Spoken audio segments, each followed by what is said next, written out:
बिस्मिल्लाहिर्रहमानिर्रहीम, अस्सलाम वालेकुम। आज मैं बात करूंगा एक क्वेश्चन पे। अगेन एक क्वेश्चन है। किसी ने मुझे कहा कि ये जिंदगी बड़ी टफ है, जिंदगी बहुत मुश्किल है, यानी जिंदगी में खेलना बहुत एक मुश्किल टास्क और एक मुश्किल काम है। तो ये बात उनकी गलत नहीं थी, बिल्कुल सही थी, क्योंकि वो हार्डल्स बैरियर्स वाली बात है। तो जिंदगी है ही मुश्किल। तो मैंने उनको 2 सेंटेंसेस बताए जो मेरे अपने हैं, और वो सेंटेंसेस ये थे कि life is very difficult and life is very easy. अभी आप लोग भी कहेंगे कि यार ये सोहेल ने क्या ऐसा फार्मूला कह दिया कि जिंदगी का एक बहुत बड़ा फार्मूला कह दिया। तो नॉर्मल 2 सेंटेंसेस सोहेल ने कहे हैं, तो इसमें कौन सी बड़ी बात है? Life is difficult and life is easy. लेकिन इसका मतलब ये है कि life is very difficult, it's a realistic ground. मतलब जिंदगी में आप ग्रो कर रहे हैं, आप आगे जा रहे हैं, तो आपको बहुत से मुश्किलात का सामना करना पड़ेगा। ये बिल्कुल अंडरस्टूड बात है। दूसरा, हम अगर इस कायनात में रह रहे हैं, हम इस दुनिया में रह रहे हैं, तो हमें इम्तिहानात भी आएंगे, क्योंकि इस दुनिया में हमें एक मकसद के लिए भेजा गया है, और जो मकसद होता है तो उसमें तो इम्तिहानात जरूरी है। तो एक तो खुदा की तरफ से भी इम्तिहानात आने हैं, क्योंकि खुदा के करीब जो नजदीक होगा तो इम्तिहानात तो जरूर होंगे। एक दुनिया की अपनी मतलब डेली रूटीन की जिंदगी है, उसमें भी मुश्किलात आते हैं। तो नंबर फर्स्ट सेंटेंस मेरा ये होता है कि लाइफ इज वेरी डिफिकल्ट, जो कि एक रियलिस्टिक ग्राउंड है, ठीक है, एंड हमें ये एक्सेप्ट करना चाहिए कि जिंदगी मुश्किल है। लेकिन दूसरा सेंटेंस के life is very easy, you have to make it easy. ठीक है जी, अभी ये आपने आसान बनाना है। मुश्किलात आएंगी, कोई मसला नहीं, अल्टरनेटिव है मेरे पास। ठीक है जी, खुदा की तरफ से इम्तिहान है, शुक्र अल्हम्दुलिल्लाह फॉर एवरीथिंग, क्योंकि वो हमें टेस्ट करा रहा है। तो अगर हम फॉर एग्जांपल एग्जाम में जो है बड़ी आसानी से तैयारी कर रहे हैं, अगर हमें कोई प्रोजेक्ट मिले और प्रोजेक्ट को मतलब उस प्रोजेक्ट के आउटकम को अचीव करने के लिए हम जितनी तकदो करते हैं, जितनी हम मेहनत करते हैं, और रात दिन हम देखे बगैर जो है काम में मसरूफ रहते हैं, तो कोई मसला ही नहीं है। उसके लिए तो हमें तैयारी पकड़नी है। ठीक है जी, तो लाइफ इज वेरी इजी, वो चीजें आएंगी, लेकिन हमने अल्टरनेटिव ढूंढने हैं अपनी लाइफ में।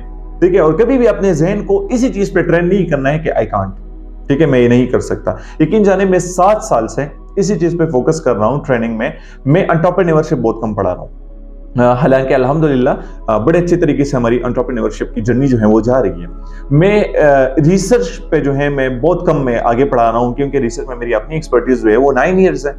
ठीक है जी, और बड़े मैसिव लेवल पे हम काम कर रहे हैं, लेकिन रिसर्च भी मैं नहीं पढ़ाता, वो भी मैं बहुत कम पढ़ाता हूँ, क्योंकि मेरे हिसाब से आजकल की स्पेसिफिकली जो यूथ को जरूरत है वो द इनर यू, यानी द इनर हम, यानी द पावर ऑफ यू पे उसकी जरूरत है। तो मैं हमेशा ज्यादातर अगर मेरे सेशंस भी होते हैं तो वो मेरे ये होते हैं कि आपने अपने ऊपर काम करना है, और जिंदगी बहुत आसान है, जिंदगी में आपने घबराना नहीं है। ठीक है जी, अल्टरनेटिव की तरफ जाएं, आप मुश्किलात की तरफ ना जाएं, अपने माइंड को आप ट्रेन ना करें कि मैं मुश्किलात की तरफ जाऊंगी। छोटी सी एग्जांपल है, जब आप कहेंगे जी कि आई कांट, वो आहिस्ता आहिस्ता धीरे धीरे जाएगा डिफिकल्ट पे।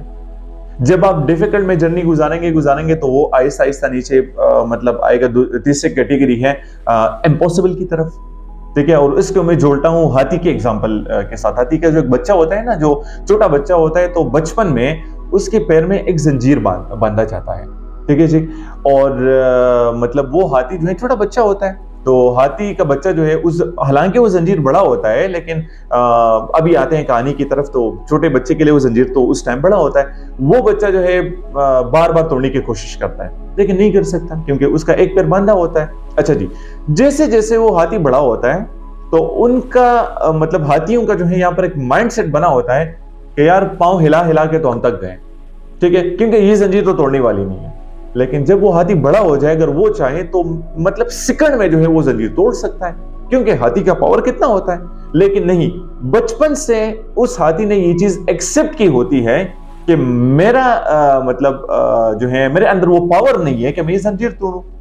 हाथी तोड़ सकता है, लेकिन ये माइंड नहीं है, ये बहुत आपका मतलब गेमर है। ये माइंड जो है आपको बताता है कि आप ये काम कर सकते हैं, नहीं कर सकते। तो हमें सबसे ज्यादा काम जो है अपने माइंड पे करना चाहिए। ठीक है जी, हमें अगर अपनी आप की तलाश करनी है, तो सबसे पहले हमने अपने मतलब माइंड के स्क्रूज जो है वो हमने टाइट करने हैं। तो हाथी के बच्चे की तरह ना बने यार बचपन में जो प्रॉब्लम्स आए थे वो टाइम के साथ जाके प्रॉब्लम्स भी बड़े होंगे, लेकिन आप ये भी सोचें ना कि आपके एक्सपीरियंसेस भी बढ़ते जा रहे हैं, आपकी मैच्योरिटी लेवल भी आगे बढ़ती जा रही है, आपके अपॉर्चुनिटीज भी आगे जा रहे हैं। तो प्रॉब्लम्स अगर आपकी उम्र के मुताबिक आएंगे, आपके एक्सपीरियंस के मुताबिक आएंगे, तो मेरे ख्याल में उसको टैकल करना बहुत आसान काम है। अल्टरनेटिव ढूंढना उसके हिसाब से बहुत एक आसान काम है। तो हाथी की बच्ची की तरह जो है हम जिंदगी ना गुजारें, ठीक है जी। हम अपने माइंड सेट को जो है ट्रेन करें कि हाँ, जो काम मैं बचपन में नहीं कर सकता था, अभी मैं बड़े आसानी से कर सकता हूँ, ठीक है जी। उस हिसाब से मेरा माइंड बिल्कुल ट्रेन हो गया है। तो जिंदगी हमको बहुत आसान ले, जिंदगी मुश्किल है रियलिस्टिक ग्राउंड में, ठीक है, लेकिन हमने जिंदगी को आसान बनाना है, हमने अपने माइंड को ट्रेन करना है, हमने अपने आप को बताना है कि मैं ये काम कर सकता हूं, और सिर्फ कर नहीं सकता, हमने फील्ड में जाके उस चीज को जो है थोड़ा सा एंजॉय करना है। ज्यादा से ज्यादा क्या मिलेगा हमें? वो आउटकम नहीं मिलेगा, हमें वो प्रोडक्टिविटी नहीं मिलेगी, वो डिजायर्ड आउटकम जो होता है, क्या वो हमें डिजायर्ड आउटकम नहीं मिलेगा? मसला ही नहीं है डिजायर्ड आउटकम ना मिले, एटलीस्ट आपको एक्सपीरियंसेस तो मिलेंगे, आपको लर्निंग अपॉर्चुनिटीज तो मिलेंगी, जिसको हम फेल कहते हैं। वो फेल नहीं है, वो असल में लर्निंग अपॉर्चुनिटीज है। तो एक न एक दिन तो आप अपने मंजिल मकसूद तक पहुंच जाएंगे, यानी गिर गिर के जाएंगे, लेकिन थोड़ा अपवर्ड की तरफ जो है हम गिर के जाएंगे। तो मेरे ख्याल में एक टाइम ऐसा आएगा कि एटलीस्ट गिर गिर के जाएंगे, लेकिन अपने मकाम तक हम पहुंचेंगे। तो अपने माइंड्स को ट्रेन करें, अपने आप को ट्रेन करें, चीज़ों को बिल्कुल मुश्किल ना बनाएं, चीज़ों को आसान बनाएं। और यकीन जाने जब हम बातें सुनते हैं ना, तो बड़े अच्छी तरीके से हमारे ऊपर जो है वो हावी हो जाती हैं और असर कर जाती है, लेकिन जैसे ही वीडियो खत्म हो जाती है, हम हॉल से निकल जाते हैं, तो बात खत्म। फिर वही वाली अंदर की बात के नहीं, हम नहीं कर सकते। तो आप एक दफा ट्राई करके देखें, और जब आप फेल हो जाए, एज पर यूर स्टांस, जो मैं फेल को फेल नहीं कहता, मैं उसको लर्निंग कहता हूं। तो अगर आप एक दफा जो है वो गिर जाएं, दूसरी दफा आप ट्राई करें, तीसरी दफा ट्राई करें, जब आपको आउटकम मिल जाए, तो यकीन जाने वो मजा अगर आपने एक दफा जो है वो चख लिया और सेटिस्फाइड हो गए, तो जिंदगी में आप कभी भी हार्डल से नहीं कतराएंगे, कभी भी फेलियर का वर्ड जो है आपके माइंड में नहीं आएगा। हमेशा जो है आपकी ज़हन जो है वो पॉजिटिविटी की तरफ जाएगी। तो अल्लाह से दुआ है कि हम सबको अपनी जिंदगी में कामयाब बनाएं। पाकिस्तान जिंदाबाद। अल्लाह हाफिज।